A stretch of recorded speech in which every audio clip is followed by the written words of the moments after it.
नमस्ते।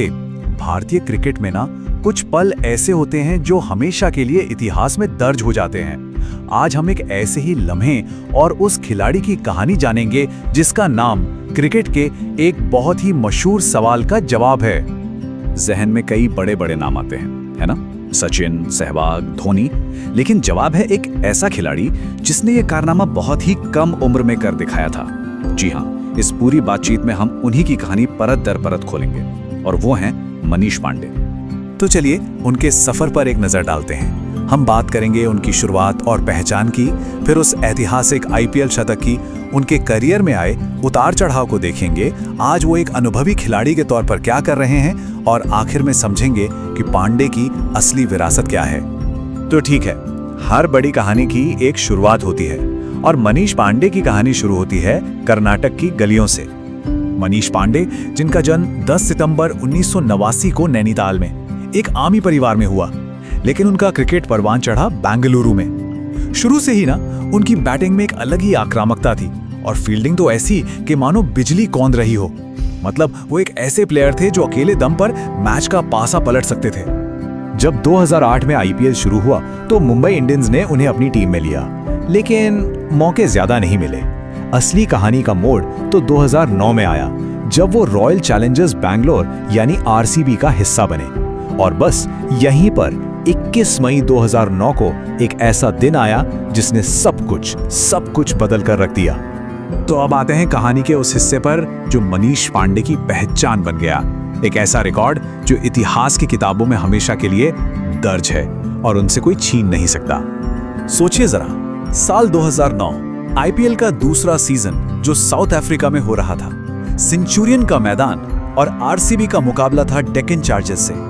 टीम ने एक 19 साल के लड़के को ओपनिंग करने के लिए भेजा और शायद ही किसी को अंदाजा था कि वो इतिहास बनते हुए देखने वाले हैं। उस दिन मनीष पांडे ने सिर्फ 73 गेंदों पर 114 रन बना दिए, वो भी नॉट आउट।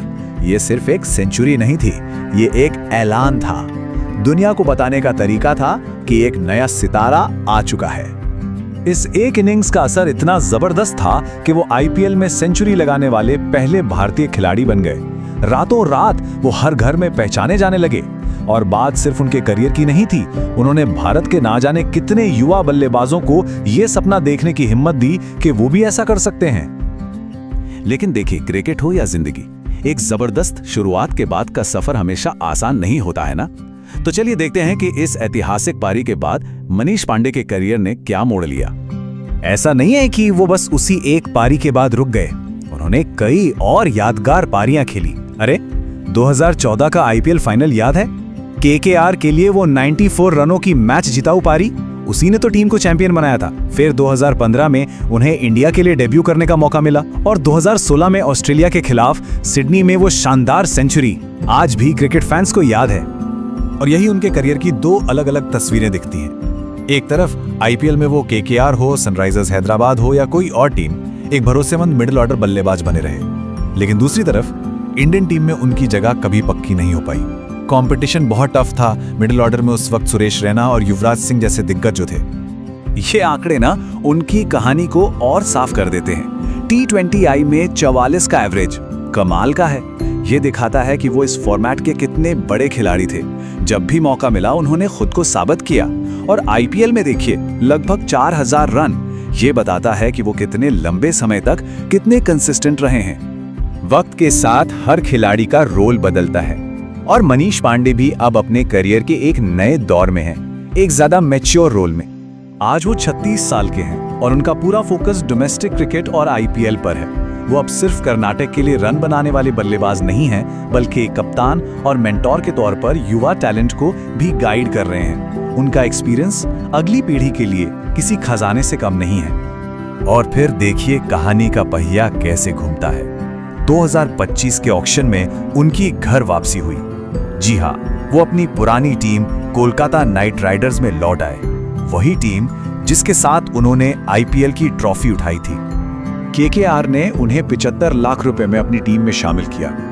ये कीमत दिखाती है कि टीम आज भी उनके तजुर्बे और प्रेशर में परफॉर्म करने की काबिलियत की कितनी कदर करती है। सच में एक खिलाड़ी के लिए ये एक शानदार फुल सर्कल मोमेंट है। तो आखिर में सवाल ये उठता है कि मनीष पांडे की विरासत क्या है? क्या वो सिर्फ एक आंकड़ा है? नहीं, उनकी कहानी इससे कहीं ज्यादा बड़ी है। उनकी विरासत को समझने के लिए ना शायद उनके खुद के शब्द ही सबसे बेहतर हैं। क्रिकेट ने मुझे सब कुछ दिया है। वो पहली सेंचुरी मेरी जिंदगी का सबसे खास पल था। हर पारी मेरे लिए एक नई कहानी होती है। तो चलिए इसी सवाल के साथ इसे खत्म करते हैं। किसी भी खेल में एक ऐतिहासिक पल की असली विरासत आखिर होती क्या है? क्या वो सिर्फ एक रिकॉर्ड बनकर रह जाती है, या वो एक प्रेरणा बनती है जो आने वाली पीढ़ियों को रास्ता दिखाती है? मनीष पांडे की कहानी हमें यही सिखाती है कि एक पल आपको इतिहास में अमर तो बना सकता है, लेकिन असली सफर वो तो उसके बाद ही शुरू होता है।